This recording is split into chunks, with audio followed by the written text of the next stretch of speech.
Hey guys, it's Amy with 804 Sycamore. To start out this floral arch that goes over your table, you're going to go ahead and get a cut list set up, mark your spots, and then cut. You can get my cut list from my blog. Go ahead and go to the description and there will be a link for you. And I have a nice little visual so you can see how many boards you'll need for each. But first we're going to start with the building the side pieces. So you're going to need 2 posts, a top connector and a bottom connector to do that. Once you have everything cut, the assembly's super quick. You're going to drill a hole big enough for whatever screws you have. I had these on hand, these screws and bolts. And then once you attach the bottom connector on both sides, then you will go ahead and attach the top. Now, like I said, this is a totally customized piece. So you don't want to necessarily use my exact cut list. You can check it out for an example, but this goes around my custom table. So if you want one that works perfectly across your table, you're probably going to want to alter it a little bit. Now I bought 8-foot boards, which just ended up being perfect.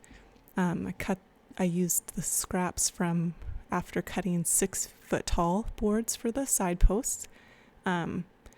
And so it made this arch about $20, and I absolutely love that. The wood is crooked, it's imperfect, but there you can see the 2 sides are cut and built, and now we just have to connect them.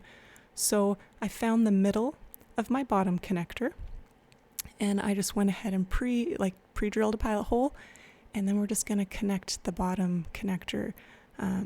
This is an 8-foot board, so it sticks out a little bit.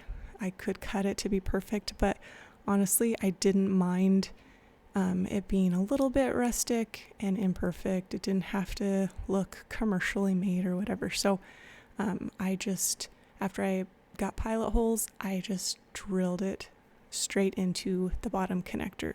Now this board goes all the way across, and what it does is it helps to not only keep these side panels upright, but it also adds stability. So your guests may need to be careful to not kick it or bounce their feet on it. But again, that's how DIY works, right? You have to be a little bit careful.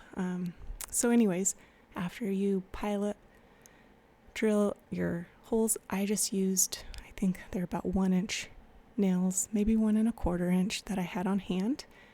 And that makes the bottom stable. And then I went ahead and used another 8-foot board to add stability to the top. So same deal, I drilled that pilot hole all the way through, and it is sticking out a little bit, but that ended up being great because that added kind of a natural handle when I want to move this thing, and I just screw it together. So that top brace is screwed directly into the top connector, and the top connectors, it's pretty narrow there, but I think it's about 3/4 inch thick. So plenty of room to get a screw in there. And once that is done, it's done. You could stain it, you could paint it, but I went ahead and left it natural and rustic, and then I got to decorating it.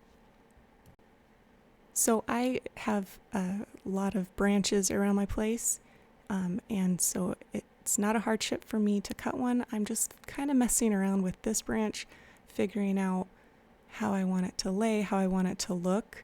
And as you can see, the arch wobbles a little bit, so it's not going to bear a ton of weight, but any decorations I use, real flowers, faux flowers, balloons, parasols, little lanterns, branches, vines, all that stuff, it's going to hold just right. So I just used zip ties and got it on there. Now, I like when the leaves dry up and shrivel. I like the way it looks. And so here is my arch.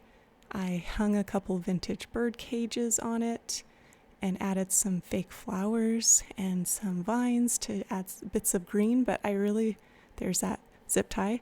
But I just really wanted to keep it simple and kind of rustic and natural, and this is how it turned out. So anyways, I hope you like this video. This floral arch over the table could be great for parties, weddings, just dining al fresco, whatever. So please give this video a thumbs up, and make sure you get my blog post in the description. Thanks so much.